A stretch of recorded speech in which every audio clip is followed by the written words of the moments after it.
আজও কিন্তু খুব সকালে উঠে আগে স্নান সেরে নিয়েছি।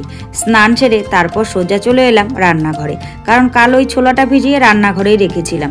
সে কারণে রান্নাঘর থেকেই কিন্তু বাটিতে করে একটুখানি ছোলা নিয়ে এলাম। নিয়ে এসে এখানে টেবিলের সামনে বসে এখন ছোলাটাকে খেয়ে নিচ্ছি। খেয়ে নিয়ে তারপর জল খেয়ে নেব। আর দেখো মাথায় সকাল সকাল মাথায় শ্যাম্পু করে স্নান করেছি, তাই গামছাটা মাথায় বেঁধে রেখেছি। কারণ গামছাটা বেঁধে রাখলে না, শুকনো গামছা তো ওই চুলটা অনেকটাই শুকিয়ে যাবে, আর না হলে ভিজা চুলে আরও বেশি ঠান্ডা লাগবে। শীতকালে জল এমনিতেই ঠান্ডা হয়, আর তাছাড়া আমাদের এই পাহাড়ি নদীর জল তো আরও বেশি ঠান্ডা, যেন বরফের মতো হয়ে আছে। যখন স্নান করছিলাম গাটা একদম যেন বরফ হয়ে গেছে, জানো তো, এত হাড়ে কি বলবো, ঠান্ডা লাগছিল। তো যাই হোক, ছোলাটা খেয়ে জলটা খেয়ে নিলাম। ওই খুব ঠান্ডা লাগছিল বলে সকাল সকালে আগে কিন্তু আমি চা করে নিলাম। শুধুমাত্র আমার জন্যই চা করেছি, কারণ কর্তামশাইয়ের উঠতে এখনও অনেকটাই দেরি আছে। আর আমি আজ 4:30টায় ঘুম থেকে উঠে পড়েছিলাম। আসলে ঘুম ভেঙে গেছিলো তো সে কারণে ভাবলাম এখন যদি আবার শুয়ে থাকি তাহলে আরও অনেকটাই লেট হয়ে যাবে, তাই আর শুইনি। ওই 4:30টাতেই উঠে পড়েছি। উঠে টুকিটাকি কিছু করে একদম শ্যাম্পু টম্পু করে স্নান করে নিয়েছি। স্নান করে তারপর সোজা চা করে এখন এই দেখো বিছানায় বসে বসে চা খাচ্ছি।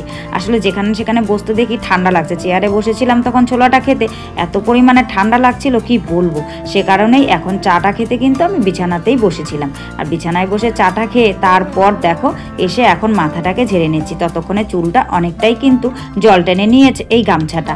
তো তারপর গামছাটা এখানে রেখে দিলাম, বাইরে মেলে দিতে হবে, কারণ গামছাটা না একদম ভিজে গেছে।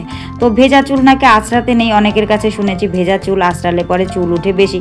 কিন্তু কি বলো তো, ওই শ্যাম্পু ট্যাম্পু করে স্নান করার পর চুলটা না আঁচড়ে সিঁদুর পরলে একদমই ভালো লাগে না।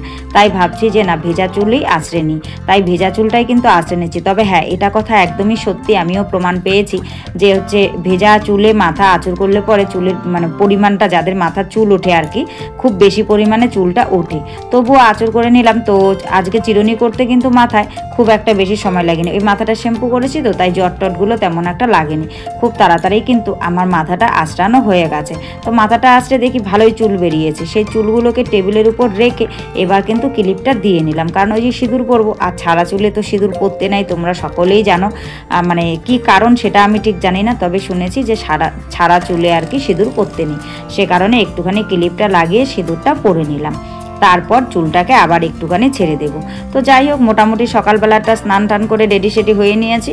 এবার তো সকালবেলার খাবার তৈরি করতে হবে, কারণ এখন যদি সকালবেলার খাবার তৈরি না করি তাহলে আবার দেরি হয়ে যাবে, কারণ 7:30টায় কর্তামশাইয়ের ডিউটি আছে। সে কারণে আর কোনো রকম কোনো দিকে দেরি করিনি, জানো তো।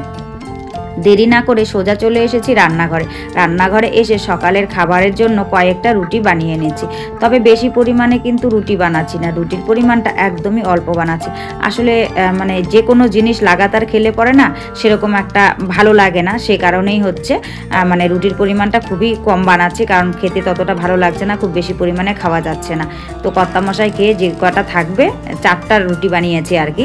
তো কর্তামশাই 2-3টে যা খাবে, আর বাদবাকিটা আমি খাবো। আর মেয়ে তো আগেই বলেছে রুটি খাবে না, তবুও মেয়ের জন্য একটা দেখো এই তেলে ভাজা রুটি মানে পরোটার মতো করে বানিয়ে দিচ্ছি। এটার ভেতরে একটুখানি চিনিও দিয়ে দিয়েছি। তো এইভাবে মেয়ের জন্য বানিয়ে রেখেছি। তো যাই হোক, অনেকক্ষণ তো বক বক করলাম, সারাদিন ধরে তো তোমাদের সঙ্গে এই ভিডিওর মাধ্যমে অনেক কথা হবে, গল্প হবে। চলো আগে নিজের পরিচয়টা দিয়ে নিই। শুভ সকাল আমার প্রিয় বন্ধুরা, সকলে কেমন আছো? আশা করছি যে যেখান থেকে আমার এই ভিডিওটা দেখছো সকলে ভালো আছো, সুস্থ আছো। আর আমরাও খুব ভালো আছি। অরুণাচল প্রদেশের এই ছোট্ট পাহাড়ি গ্রাম থেকে আমি মামনির সংসারের আরও একটি নতুন ব্লগে তোমাদের সবাইকে স্বাগত জানিয়ে তোমাদের সবাইকে সাথে নিয়ে আজকের ব্লগটি শুরু করে দিয়েছি। আমি আশা করছি আজকের ব্লগটিও তোমাদের খুব ভালো লাগবে, তাই সম্পূর্ণ ব্লগটি জুড়ে আমার সাথে থাকার অনুরোধ রইল। আজ হলো রবিবারের সকাল, আর ঘড়ির কাঁটায় বেজেছিল ভোর 4:30। আর 4:30 থেকেই আমি তোমাদের সবাইকে সাথে নিয়ে আজকের ব্লগটি শুরু করে দিয়েছি। যারা নতুন এসেছো, আমার ভিডিওটি যদি ভালো লাগে প্লিজ একটি লাইক করে চ্যানেলটি সাবস্ক্রাইব করে আমার পাশে থেকো। আর যারা আগের থেকেই আমার পাশে আছো তাদেরকে আমার অসংখ্য ধন্যবাদ, আর আমার মন থেকে অনেক অনেক অনেক ভালোবাসা। তো বন্ধুরা, আজকে কিন্তু রবিবার ছুটির দিন ছিল, তবুও দেখো ভোরবেলাতেই ঘুম থেকে উঠে পড়েছি। আসলে কি বলো তো, আমাদের মেয়েদের সাংসারিক জীবনটা না এরকমই। ইচ্ছে থাকলেও কোনো কিছু করতে পারি না, আর নিজের ইচ্ছেতে কোনো কিছু করা যায় না। মানে সম্পূর্ণটাই জীবনটাকে ছেড়ে দিতে হয় সংসারের ইচ্ছের উপর নির্ভর করে, আর এভাবেই কিন্তু আমাদের গোটা জীবনটা কেটে যায়। তাই দেখো রবিবার ছুটির দিন মানে কি বলবো, আর ইচ্ছে থাকলেও মানে দেরি করে ঘুম থেকে উঠতে পারিনি। সেই সকাল সকালই আমাকে ঘুম থেকে উঠতে হলো, কারণ সকাল সকাল যদি ঘুম থেকে না উঠি তাহলে 7:30টার মধ্যে কর্তামশাইয়ের খাবার তৈরি করে দিতে পারবো না, তখন ডিউটি যেতে দেরি হয়ে যাবে, আর না খেয়ে গেলে পরে তো ভালো লাগে না। সে কারণেই কিন্তু সকাল সকালই ঘুম থেকে উঠে পড়েছি। তো উঠে মানে কর্তামশাইকে খাইয়ে দিয়ে সব কিছু করে দেখলেই তো মোটামুটি বাসি কাজকর্ম আমি সব পরে সারলাম, আগে খাবারটাই তৈরি করেছিলাম।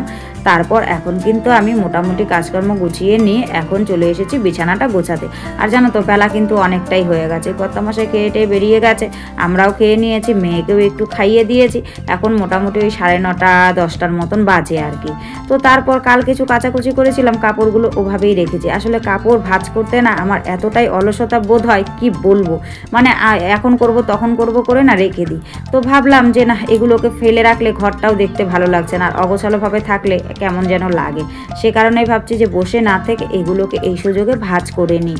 কারণ কি বলতো, যত অলসতামি করব তত অলসতামি বাড়বে। সে কারণেই ভাবলাম যে না ভাঁজ করে রেখে দিই। যদিও এগুলো নিত্য প্রয়োজনীয় ব্যবহারের জিনিস, তবুও ভাঁজ করে না রাখলে, অগোছালো করে রাখলে কেমন যেন ঝুপড়িপট্টির মতো দেখা যায়।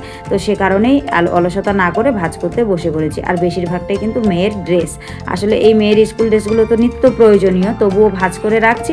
আবার যখন ইউজ হবে তখন কিন্তু একটা রশি টানানো আছে উপরে, ওই রশিটার উপরে রেখে দেবো। আর শার্টটাকে আর ভাঁজ করবো না, শার্টটাকে ওই ঝুলিয়ে ওখানে রেখে দিলাম। তারপর ভাঁজ করেছি, এই যে তাকটা এখানে রেখেছি, এই তাকটার মধ্যে রাখছি। তাকটা আগে ও ঘরে ছিল, ইঁদুরের অত্যাচারের জন্য এ ঘরে নিয়ে এসেছি। এবার এই ঘরে সুন্দর করে তাকের মধ্যে একটা একটা করে গুছিয়ে রাখলাম।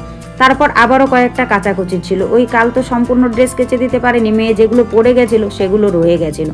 তাই ভাবছি যে না ওগুলোকে আজকে কেচে দিই। আবার প্যান্টটা তো কালকে সোমবার প্রয়োজন আছে, সে কারণেই এগুলোকে একটুখানি ভিজিয়ে রেখেছিলাম। ভিজিয়ে রেখে এখন দেখো বাইরের দিকটাই কাচ্ছি।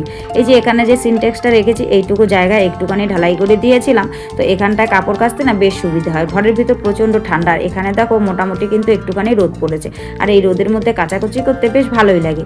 তো ওগুলোকে কেচে নিলাম, কেচে টেচে নিয়ে এই দিকটায় চলে এলাম, চলে এসে মেলে দিচ্ছি। আর আজকে কিন্তু খুব বেশি কাচাকুচি নেই, বললাম না কালকে যে ড্রেসটা পরে গেছিলো সেটাই কেচে দিয়েছি। তারপর তো বেলা অনেকটাই হয়েছে, রান্না বান্না করতে হবে, তাই ভাতটা আমি বসিয়ে দিয়েছি। ভাতটা বসিয়ে দিয়ে জল খেতে এসেছি, দেখি বোতলগুলো সব খালি। তাই ভাবছি যে না এই সুযোগে বোতলগুলোকে ভরে নিই, কারণ কি রান্না করব, এখনও তো কর্তামশাই আসেনি, আসলে পরে ব্যবস্থা হবে। সে কারণেই কিন্তু আগে জলগুলোকে ভরে নিচ্ছি। তো জলগুলো ভরতে ভরতে ভাতটা হতে হতেই কিন্তু কর্তামশাই জানো তো বাজার থেকে চলে এসেছে। আর এইদিকে আমি জলগুলো ভরে নিয়ে একটুখানি পান মুখে দিয়ে যেই না রান্নাঘরে গেছি তখনই দেখি কর্তামশাই চলে এসেছে। আজকে বাজার থেকে নিয়ে এসেছে মটন, আর রবিবার মানেই আমাদের মটন বা চিকেন যে কোনো একটা হবে। আর সাধারণত রবিবার করেই আমরা মাংস খাই, তাছাড়া এমনিতে দিনে আমরা খাই না। তো সে কারণে আলু কয়েকটা ভেজে নিলাম, হালকাভাবে ভেজে নিয়েছি। আর জানো মাংসটা আজকে মেরিনেট করে রাখতে পারিনি, কারণ অনেকটাই বেলা হয়ে গেছে, তো সে কারণেই কিন্তু মেরিনেট করে রাখতে পারিনি, এভাবেই একদম বসিয়ে দিয়েছি। তো যাই হোক বন্ধুরা, সব মিলিয়ে আজকের ব্লগটা তোমাদের কেমন লেগেছে অবশ্যই কিন্তু তোমরা কমেন্ট করে জানাতে ভুলো না। আর আজকের ব্লগের যদি কিছু ভালো লাগে তাহলে প্লিজ একটা লাইক করো, কমেন্ট করো, শেয়ার করো, আর আমার চ্যানেলটিকে সাবস্ক্রাইব করে এভাবেই আমার পাশে থেকো। সকলে ভালো থেকো, সুস্থ থেকো, তোমাদের পরিবারের সকলকে নিয়ে ভালো থেকো। তোমাদের সঙ্গে দেখা হচ্ছে পরবর্তী কোনো ভিডিওতে নতুন কোনো ব্লগের সাথে। ততক্ষণের জন্য সবাইকে টাটা এবং গুড নাইট। আর করে নিচ্ছি আজকে বেতর শাক।